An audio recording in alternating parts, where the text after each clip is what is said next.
গাজায় যুদ্ধবিরতির দাবিতে আন্দোলন চলছে বিশ্বজুড়ে। ফ্রান্সে আন্দোলনরত Paris institute of political strategy বিশ্ববিদ্যালয়ে আন্দোলনরত শিক্ষার্থীদের উপর চড়াও হয়েছে দেশটির পুলিশ।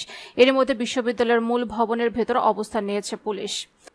বিশ্ববিদ্যালয়ের মূল ভবনে আন্দোলনরত শিক্ষার্থী ছিল, তাদের বাধা দেওয়ার জন্য পুলিশ এই প্রবেশ করেছে। একজন শিক্ষার্থী জানান, সেন্ট্রাল প্যারিসের রুয়ে সেন্ট গুয়েমের অন্তত 50 জন শিক্ষার্থী ছিল যখন পুলিশ প্রবেশ করেছিল। পরে ভিডিও ফুটেজে দেখা যায় শান্তিপূর্ণভাবে আন্দোলনরত শিক্ষার্থীদের বাধা দিয়েছে পুলিশ।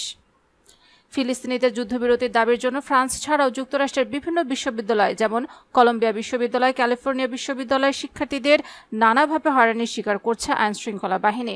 গাজায় গণহত্যা শুরু থেকে লন্ডন, প্যারিস, নিউ ইয়র্কের মতো বিশ্বের সব বড় বড় শহরে নিয়মিত প্রতিবাদ সমাবেশ অনুষ্ঠিত হচ্ছে। সেসব বিক্ষোভ সমাবেশে প্রতিদিন অংশ নিচ্ছে লাখ লাখ সাধারণ মানুষ।